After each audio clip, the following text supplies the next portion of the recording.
the WNBA needs to focus on the things that really matter. The things that really matter are marketing the league property, marketing the players property, marketing their star players properly, especially Caitlin Clark with the millions and millions of people that she has brought into the WNBA. Storylines in the WNBA this season have been minimal. Even ESPN is calling it the biggest disappointment of the season. Fans of the WNBA, brace yourselves because what you're about to hear may just be the most damning indictment of the league's leadership in recent memory. Even ESPN, the network that has bent over backward to hype women's basketball, is admitting it outright. This season has been one of the biggest disappointments in WNBA history. And at the center of this failure is a truth the league can no longer deny. They have squandered the single greatest marketing opportunity ever handed to them, and her name is Caitlin Clark. Think about it. This is a player who has shattered records, sold out arenas, and brought millions of brand new eyes to women's basketball. In every measurable way, Caitlin Clark has done what no player before her could. She's made the WNBA must-watch television. Families are buying tickets just to see her in person. Merchandise sales are through the roof. Networks are lining up for broadcast rights. And yet somehow, the WNBA has managed to fumble this golden ticket.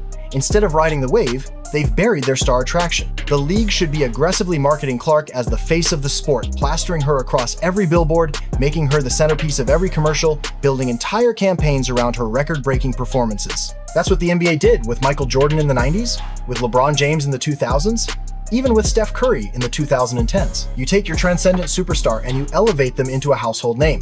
Instead, the WNBA has done the opposite. They've treated Clark like just another player, ignoring her unprecedented draw, and worst of all, benching her at the height of her popularity. And the fans have noticed. The disappointment isn't just in the league's product, it's in the betrayal of expectations. People tuned in to see history being made. They bought into the hype because Caitlin Clark was delivering night after night, game after game. But instead of celebrating her rise, the WNBA has delivered silence, secrecy, and excuses. ESPN is right. This isn't just a missed opportunity. This is the biggest own goal in professional sports today. And here's the real kicker. If Caitlin Clark walks away, if she really does resign, as rumors suggest, this season won't just be remembered as disappointing, it'll be remembered as the year the WNBA lost its future. Imagine this. The hottest star in women's basketball, the player single-handedly responsible for filling arenas and smashing TV ratings, suddenly disappears from the court. Not because of injury, not because of personal reasons, but for no clear explanation whatsoever. That's not a wild conspiracy theory. That's what just happened to Caitlin Clark, and fans across the country are demanding answers. Clark is in peak form. We're talking about a rookie averaging over 20 points per game, nearly 8 assists, and carrying an Indiana Fever team that was struggling before she arrived. She wasn't limping, she wasn't sick, and she wasn't even rumored to be battling fatigue. She was dominating. Then, out of nowhere, she's missing from warmups. She's absent from the starting lineup, and most shockingly, coaches refuse to explain why. If you're sensing that something doesn't add up, you're not alone. Even casual fans in the stands could smell the sabotage. Let's be clear, there is no historical precedent for this. Find me one rookie in any major professional sport who has been breaking records, filling arenas, and performing at this level, only to suddenly be benched with zero justification. You can't, because it doesn't happen. Not in the NBA, not in the NFL, not in MLB, certainly not in the NHL, and yet the WNBA is asking us to believe this was some sort of strategic rotation? Please. That excuse wouldn't pass scrutiny in a high school gym, let alone on a professional stage. This isn't load management. Clark is 22 years old. She's fresh out of college, brimming with energy, and physically in her prime. You don't pull a generational talent off the floor under the guise of rest when she's breaking attendance records and dragging your franchise into playoff contention. You don't silence the very player whose jersey sales and highlight reels are driving your league's growth. Unless, of course, you have an agenda. And make no mistake, this reeks of something political, something personal, something beyond basketball. Fans bought tickets specifically to see Caitlin Clark play. Some traveled hours just for the chance. Parents brought their kids, believing they were witnessing history in the making. Instead, they got silence. No explanation, no accountability. Just the empty feeling of betrayal.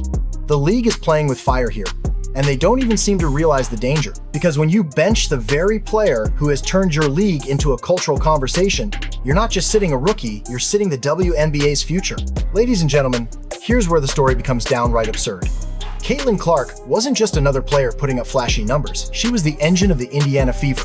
Every advanced metric, every statistical category, every eye test confirmed the same truth. Clark was carrying her team in ways that no rookie should even be capable of.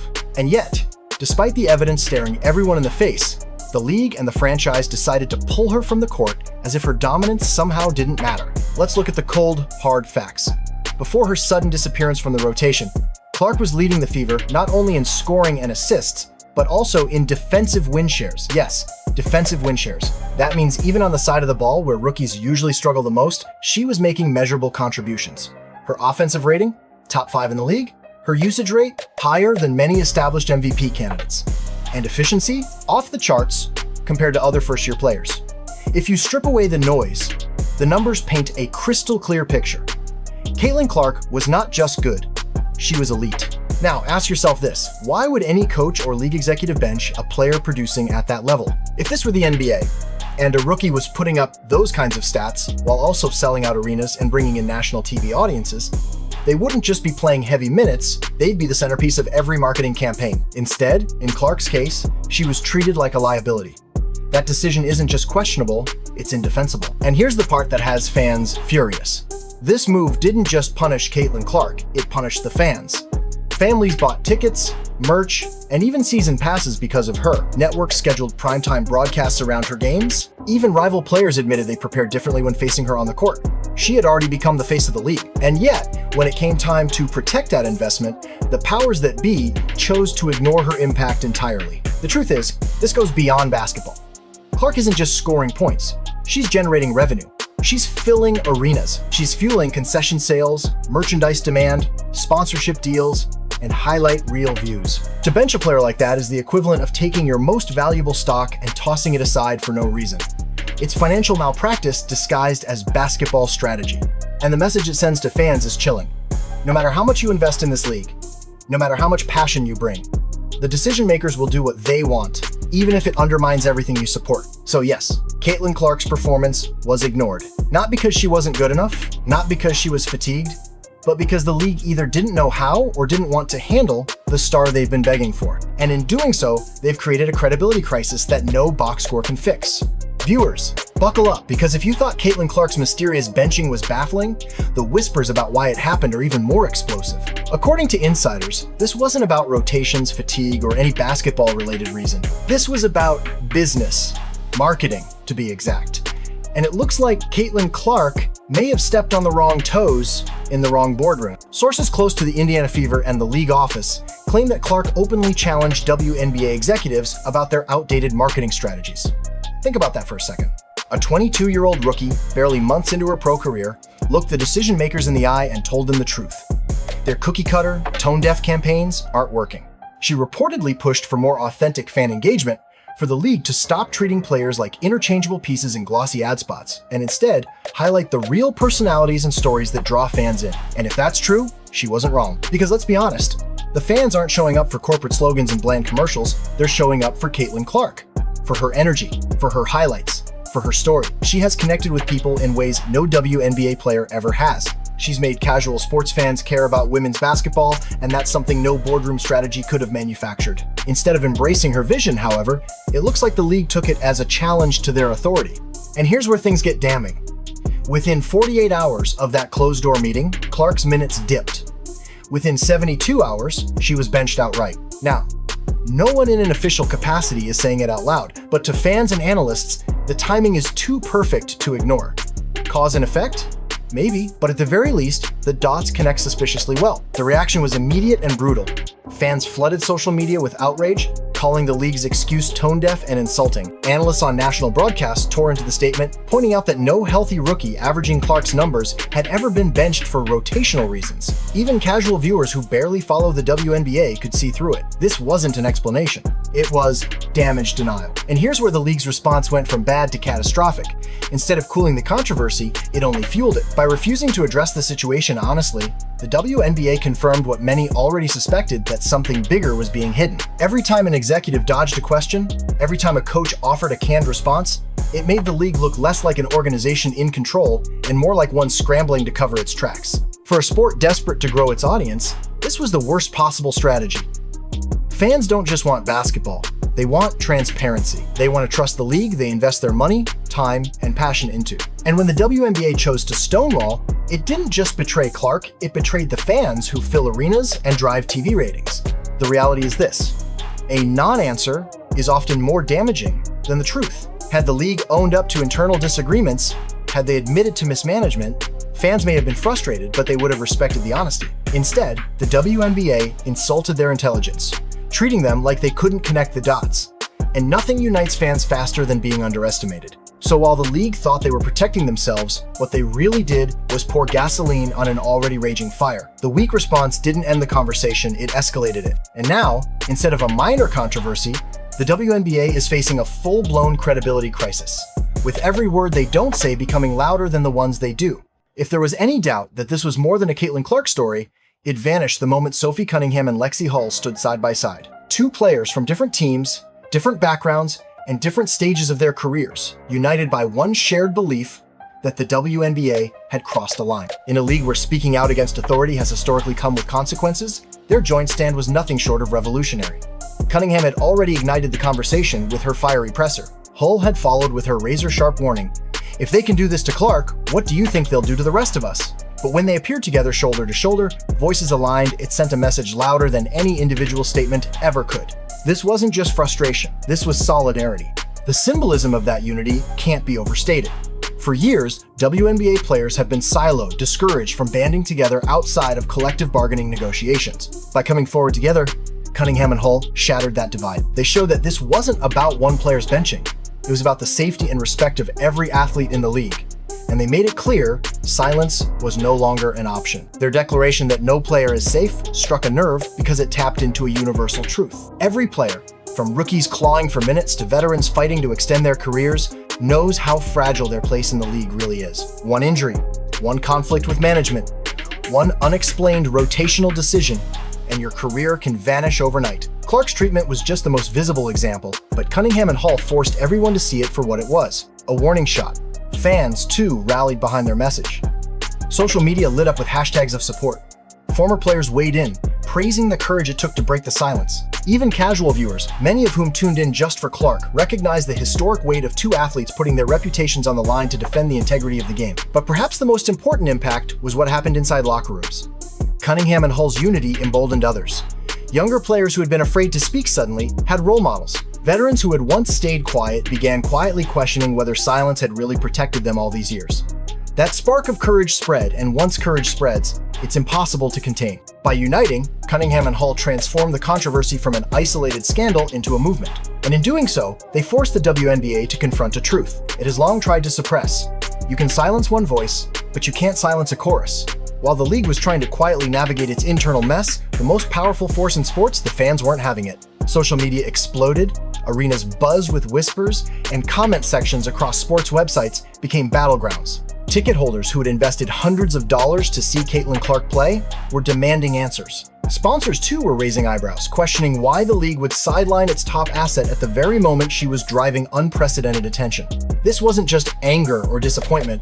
It was a tidal wave of pressure that the league could not ignore. Every time a fan tweeted a highlight of Clark's recent performance, it served as a reminder of what the league was suppressing. Every Instagram story showing packed arenas for games where Clark didn't play became a visual indictment of the WNBA's decision-making. Attendance numbers, merchandise sales, and television ratings, all driven largely by Clark, were being undermined by a lack of transparency.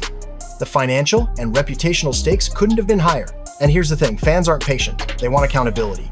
They want to feel that the league respects the talent they support. By benching Clark without explanation, the WNBA not only risked alienating her, it risked alienating an entire generation of basketball enthusiasts who had bought into her story. Parents bringing their kids to games, casual viewers tuning in for highlights, hardcore fans planning entire road trips, all of these people were suddenly confronted with a league that seemed to value politics over performance. This fan-led pressure began spilling over into mainstream coverage. Analysts dissected every lineup change, every stat, every social media post. Sports networks replayed Cunningham and Hull's statements over and over, highlighting the growing rift between players and management. The league, once confident in its control over the narrative, found itself on the defensive. Every moment they failed to respond effectively only added fuel to the fire, making it clear that ignoring the fans' outrage was no longer an option. In short, the WNBA had inadvertently created a storm it couldn't contain. What started as the benching of one rookie quickly evolved into a national conversation about fairness, player empowerment, and league accountability. And with every passing day, the narrative was tilting in Clark's favor, showing the world that the fans, when united behind their star, are a force no league can afford to underestimate. And now we arrive at the moment every WNBA executive must dread.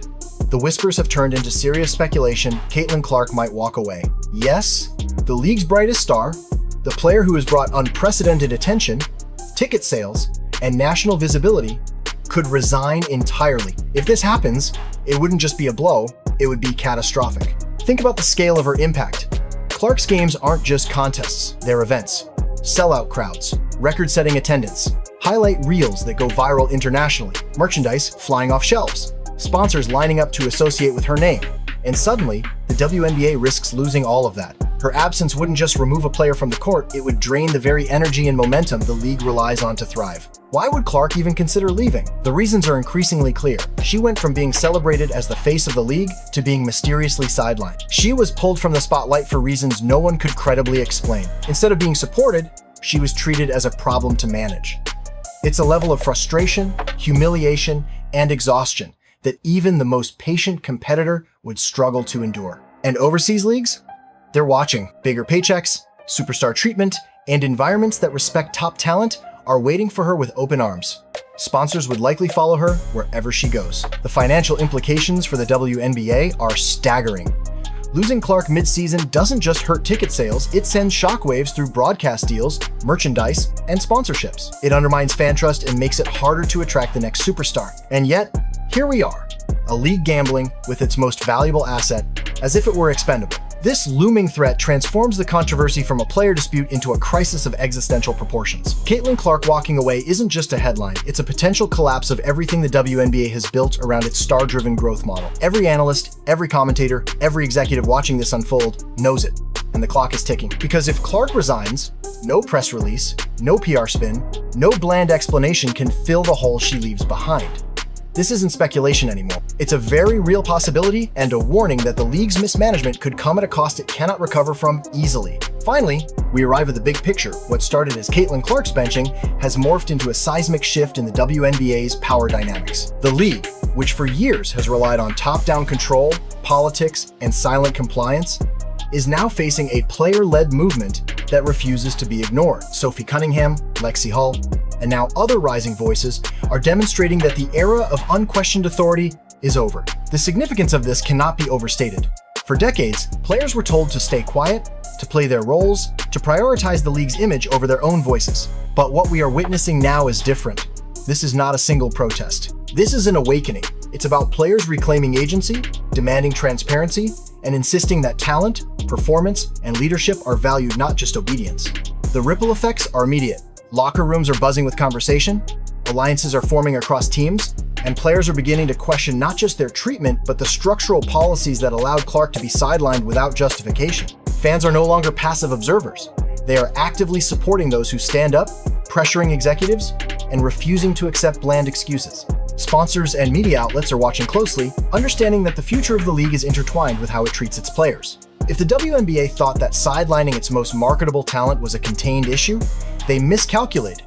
The movement is bigger than Clark, bigger than Cunningham or Hull. It's about reshaping the league to reflect the very athletes who make it compelling. It's about acknowledging that player voices are as vital to the league's survival as points, rebounds, and assists. And here's the kicker. This is just the beginning. When athletes speak with conviction, when they challenge outdated structures, the power balance shifts and the league cannot simply ignore it. Clark's situation has become a rallying point, a symbol of what happens when talent is silenced instead of celebrated. The message is clear.